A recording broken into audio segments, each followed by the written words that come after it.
everybody. Anaya, thank you for that beautiful introduction. I could not be prouder of everything you've done in your time with the Obama Foundation. And of course, I couldn't be prouder of all of you in the graduating class of 2020, as well as the teachers and the coaches, and most of all, parents and family who guided you along the way. Now, graduating is a big achievement under any circumstances. Some of you have had to overcome serious obstacles along the way, whether it was an illness, or a parent losing a job, or living in a neighborhood where people too often count you out.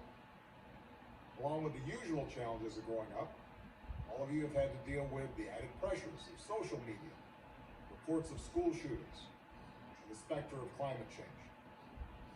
And then, just as you're about to celebrate having made it through, just as you've been looking forward to proms and senior nights, graduation ceremonies, and let's face it, a whole bunch of parties, the world is turned upside down by a global pandemic. And as much as I'm sure you love your parents, I'll bet that being stuck at home with them and playing board games or watching Tiger King on TV is not exactly how you envisioned the last few months of your senior year. Now, I'll be honest with you.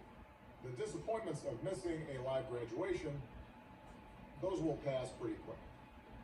I don't remember much of my own high school graduation.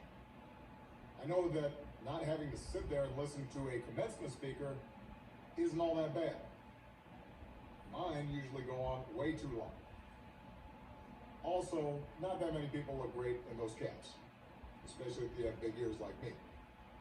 And you'll have plenty of time to catch up with your friends once the immediate public health crisis is over. But what remains true is that your graduation marks your passage into adulthood, the time when you begin to take charge of your own life. It's when you get to decide what's important to you, the kind of career you want to pursue, who you want to build a family with, the values you want to live by. And given the current state of the world, that may be kind of scary. If you planned on going away for college, getting dropped off at campus in the fall, that's no longer a given. If you're planning to work while going to school, finding that first job is going to be tougher. Even families that are relatively well off are dealing with massive uncertainty. Those who were struggling before, they're hanging on by a thread. All of which means that you're going to have to grow up faster than some generations. This pandemic has shaken up the status quo and laid bare a lot of our country's deep-seated problems, from massive economic inequality to ongoing racial disparities to a lack of basic health care for people who need it. It's woken a lot of young people up to the fact that the old ways of doing things just don't work. That it doesn't matter how much money you make if everyone around you is hungry and sick, and that our society and our democracy only work when we think not just about ourselves, but about each other. It's also pulled the curtain back on another hard truth, something that we all have to eventually accept once our childhood comes to an end. You know, all those adults that used to think were in charge and knew what they were doing, turns out they don't have all the answers. A lot of them aren't even asking the right questions. So if the world's going to get better, it's going to be up to you. That realization may be kind of intimidating, but I hope it's also inspiring. With all the challenges this country faces right now, nobody can tell you, no, you're too young to understand, or this is how it's always been done. Because with so much uncertainty, with everything suddenly up for grabs, this is your generation's world to shape. Since I'm one of the old guys, I won't tell you what to do with this power that rests in your hands. But I'll leave you with 3 quick pieces of advice. First, don't be afraid. America's gone through tough times before. Slavery, civil war, famine, disease, the Great Depression, and 9/11. And each time, we came out stronger.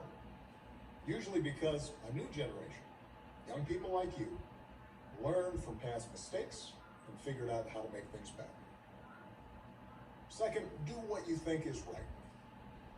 Doing what feels good, what's convenient, what's easy, that's how little kids think. Unfortunately, a lot of so-called grown-ups, including some with fancy titles and important jobs, still think that way, which is why things are so screwed up. I hope that instead you decide to ground yourself in values that last, like honesty, hard work, responsibility, fairness, generosity, respect for others. You won't get it right every time. You'll make mistakes like we all do. But if you listen to the truth that's inside yourself, even when it's hard, even when it's inconvenient, people will notice. They'll gravitate towards you. And you'll be part of the solution instead of part of the problem. And finally, build a community. No one does big things by themselves. Right now, when people are scared, it's easy to be cynical and say, let me just look out for myself, or my family, or people who look or think or pray like me. But if we're going to get through these difficult times, if we're going to create a world where everybody has opportunity to find a job and afford college, if we're going to save the environment and defeat future pandemics, then we're going to have to do it together. So be alive to one another's struggles. Stand up for one another's rights. Leave behind all the old ways of thinking that divide us. Sexism, racial prejudice, status, greed. And set the world on a different path. When you need help, Michelle and I have made it the mission of our foundation to give young people like you the skills and support to lead in your own communities and to connect you with other young leaders around the country and around the globe. But the truth is, you don't need us to tell you what to do, because in so many ways, you've already started to lead. Congratulations, class of 2020. Keep making us proud. Thank you to President Obama and to all the educators, community leaders, talented artists, family members, and especially to the students who